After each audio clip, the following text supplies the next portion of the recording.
Hello, my name's Chris Coulson and I'm a member of Beverley Beekeepers, and we're making a small video here to show you how to make your own wax foundation. I've been making it now for a number of years and it's not as hard as it seems. Once you get set up, it's one of those crafts that you learn to do, and it's like riding a bike.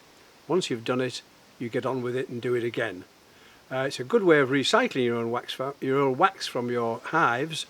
And it's a craft as well. So I hope you enjoy the video. It's an adjunct to the article in Beecraft. So what we've got on the table is the bits and pieces that you need for this, or I've collected together for my wax foundation making. The most important part, of course, is the foundation, is the wax press itself, which is this press here, and it's actually indented with worker foundation. Now that's what I use. Some people use drone foundation, but this is actually a worker foundation press. One of the important things about this in the activity is making it level, and I have a small spirit level which I use to level the wax, level the press, because if you don't, you will get thicker wax on one side than the other. Now to do this, I've actually put some little adjustable legs under here which I can alter so the whole thing gets levelled. The next thing, of course, is your wax in this container here, which is an old pressure cooker, which has a convenience in so much that it's got a lid, and you can clip the lid on when you want to move the wax about, particularly if you're travelling with molten wax after a demonstration. This container is sat on just a small double ring electric cooker. These are quite cheap. You can get them second hand for virtually nothing actually. So that's used to heat up the wax. Now the wax temperature itself should not be much above 70 degrees. Here is a thermometer which I use. This is a meat thermometer. They're very cheap to buy. If you want to use the one out of the kitchen, just get your partner's permission, because you will never be able to use it for meat again probably, because you get wax on the end of it and things like that. But this tells you the temperature pretty accurately, or accurately enough. If the wax is too hot, it will stick to the mould, and that's a terrible thing to clean. You get the wax out of the container with ladles of various types, and here's two that are made out of milk cartons. Very easy. And if the wax goes hard when you're finished and there's wax inside, if it goes hard, all you have to do is crush them, move them, and the wax will crack away.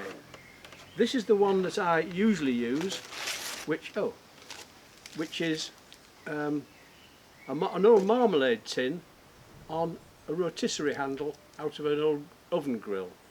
So I've been using that for years, although I think I might try using one of these. I had to use one of these recently in a demonstration because I forgot my ladle.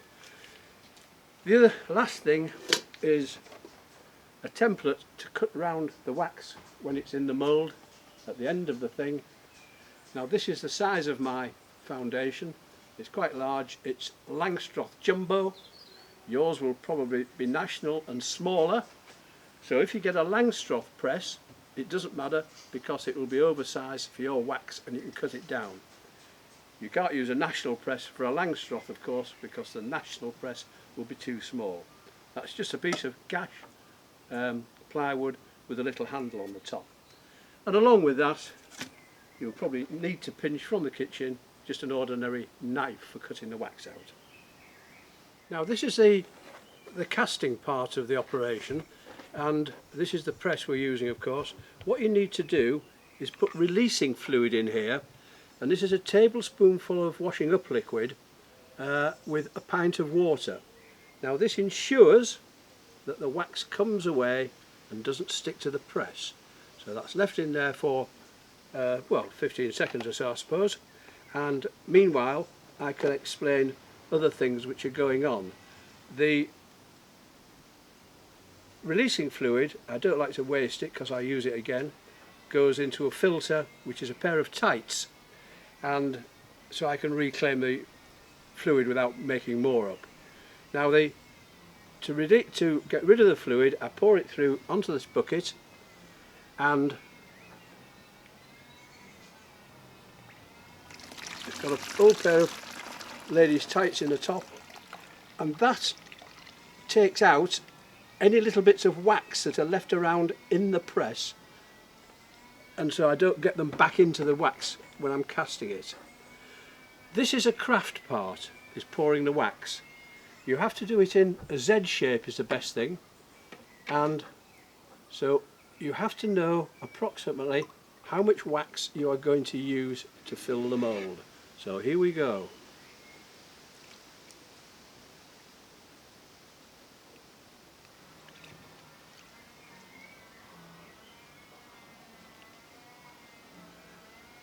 Goes the mould. Rest of the wax goes in to the pan, and we wait for 15 seconds or so for that to start to harden. The excess wax around the perimeter of the press can be poured out into the molten wax container. It saves a bit of chipping later on. So into the container is the excess wax. You can probably see under there the adjustable feet that I've put on this press to keep it level. I used to use wooden wedges, which was a bit of a trouble really. A couple of seconds, we raise the wax, raise the lid rather, and there's a wax foundation. I'll let it cool for a second, and I can cut the excess wax off, which is still soft. Any blemishes in there, the bees will make up any small blemishes. But if the wax is too cold, it will crack, and if the wax is too hot, it will stick to the surface of the press. Now this is your template. It's slightly smaller than my actual frame because it's slightly thicker than commercial wax, and therefore more difficult to get through the bottom bars. So I don't bother putting it in the bottom bars, and the bees just join it to the bottom bars. So it's a fairly strong joint that they've made. So we cut the sides of the wax off like that. This wax lifts off in the end when it's slightly cool, goes back into the pot for reuse.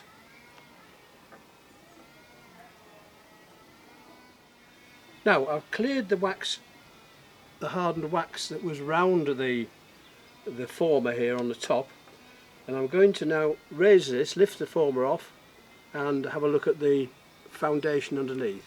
So I'll lift it off, and there's a plate of foundation for a Langstroth jumbo hive. Now actually there's a slight crack in there, and I'm not sure why, but that won't matter at all. The bees will fill that in when it's all mounted in the frame. So the next stage is to lift that off. There's a piece of foundation, store it on a piece of paper, and another piece of paper on the top. And so you build up quite a big stack of these, and I've got a little right angled piece of wood which I put those into to keep them all aligned and nicely separated with paper. So that is how you make wax foundation of your own. It's an interesting craft because not many people do it, I don't think, now, and it's one of these things which if you try it you will probably like it. And with the cost of wax foundation going up, it's a nice way of recycling your beeswax. Now what we made earlier was a piece of foundation for a brood chamber, and there's a frame for a Langstroth jumbo brood. This is actually wired ready to take that foundation, and we will give you a video later on how this is done. However, of course, we also need foundation for our supers.